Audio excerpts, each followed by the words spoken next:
미국 증시 마감 동향부터 확인해 보도록 하겠습니다. 클로징 벨 나옵니다. 장해진 에코 3대 지수가 꽤 큰 폭의 반등으로 마감을 했네요. 네, 현지 시간 30일 시장이 코로나19의 충격을 주목하면서 이 상승 출발에 3% 넘는 오름세로 장을 마감했습니다. 시장은 슈퍼부양책의 영향과 거리두기 기한 연장에 주목한 모습이었는데요. 존스홉킨스 대학의 집계에 따르면 전 세계 코로나19 확진자는 73만 명을 훌쩍 넘어섰습니다. 트럼프 대통령은 기존의 부활절에는 경제 재개를 원한다고 밝혔지만 확산세가 좀처럼 줄어들지 않자 사회적 거리두기를 4월 말까지 연장하겠다고 밝혔습니다.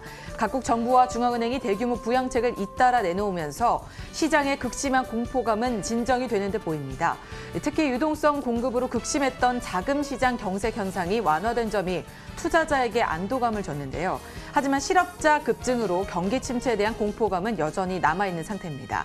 특히 기업 및 국가의 신용등급 강등 발표가 이어지고 있어 시장의 위험 요인이 될 수 있다는 분석도 나오고 있습니다.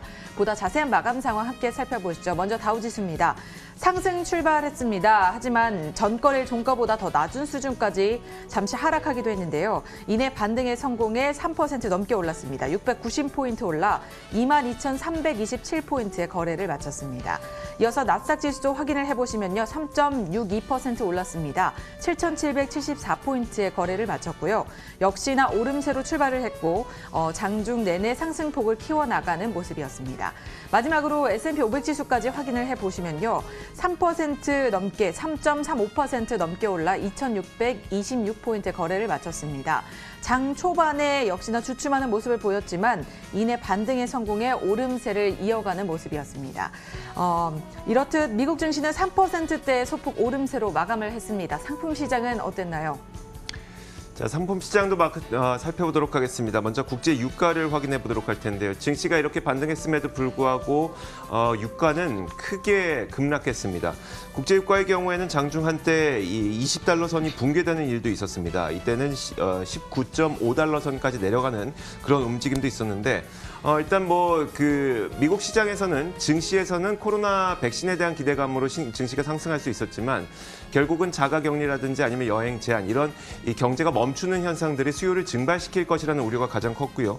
또 한 가지가 이 러시아와 사우디의 치킨 게임이 지금 계속 진행되고 있는 가운데 오펙의 이 감산 기한이 이번 달 말까지입니다. 그러다 보니까 이번 달 말 되기 전까지 만약에 이 감산 연장이 없게 된다면 다음 달 4월 1일부터는 사우디아라비아가 최대의 증산량을 또 증산하기로 지금 약속을 해놨기 때문에 국제 유가에는 오히려 부정적인 심리들이 훨씬 더 크게 작용을 하고 있습니다. 국제 유가는 이것 때문에 20달러 선이 붕괴될까 말까 계속해서 좀 위기 상황이 이어지고 있는 상태고요.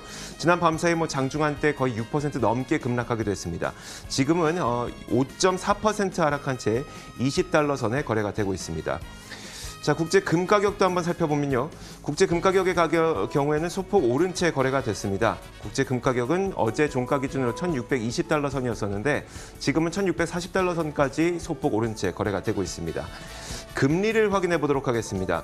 금리가 다시 한번 0.7%를 회복하려는 시도를 보이고 있습니다. 지금 0.7% 안팎에서 소폭 움직이고 있는데요. 현재 0.7% 가까스로 좀 다가선 채 거래가 되고 있고요. 자, 마지막으로 달러 인덱스입니다. 달러 인덱스가 다시 한번 100선으로 다가서고 있습니다.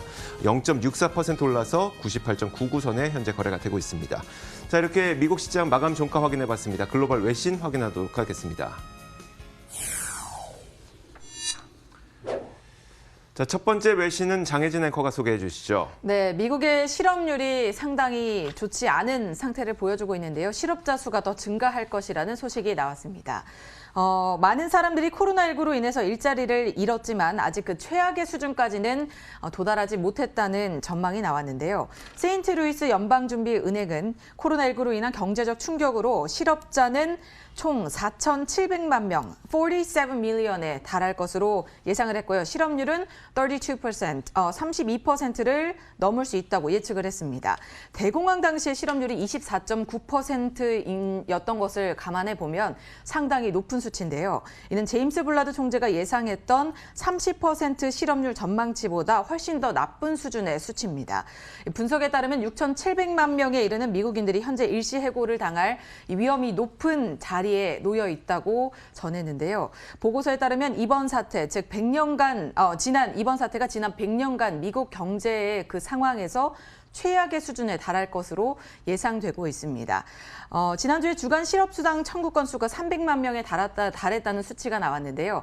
이번 주에도 265만 명이 실업수당을 청구할 것으로 예상이 되고 있습니다. 이렇듯 실업자 수가 더 늘어난다는 것은 소득이 줄어든다는 얘기고 또 소비가 줄어든다는 얘기입니다. 사람들의 마음이 하루빨리 녹을 수 있는 그런 좋은 소식이 들려왔으면 좋겠습니다.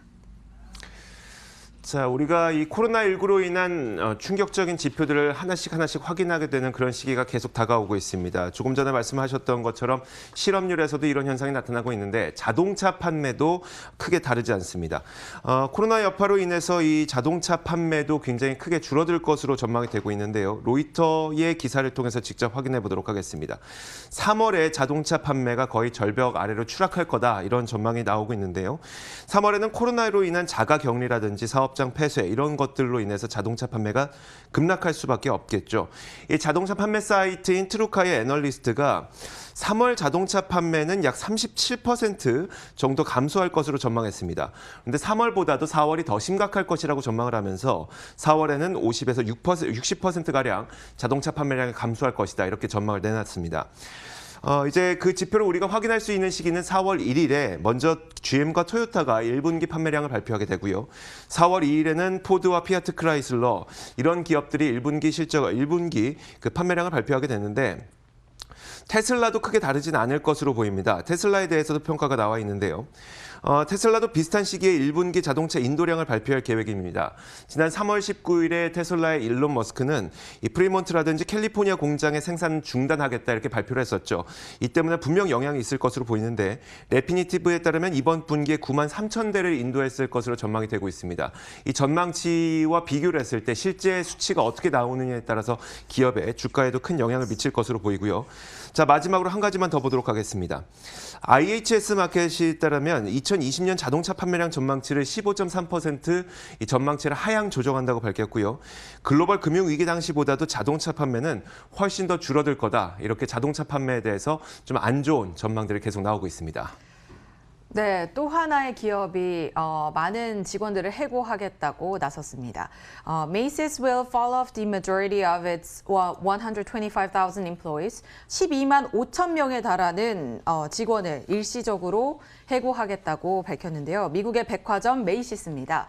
미국의 대표 백화점 메이시스가 코로나19로 인해서 강제로 영업을 중단하거나 매출이 크게 떨어지는 등의 손실로 12만 5천 명에 달하는 대부분의 직원을 이번 주부터 일시 해고하겠다고 나섰습니다. 일시적으로 해고를 하지만 이것은 무급휴직이 되기 때문에 많은 사람들이 아무런 급여를 받지 못하는 상태가 될 텐데요. 당사는 팬데믹이 사업에 막대한 희생을 불러왔다면서 이달 초부터 미국 내 775곳의 매장을 모두 영업 중단시켰다고 밝혔습니다.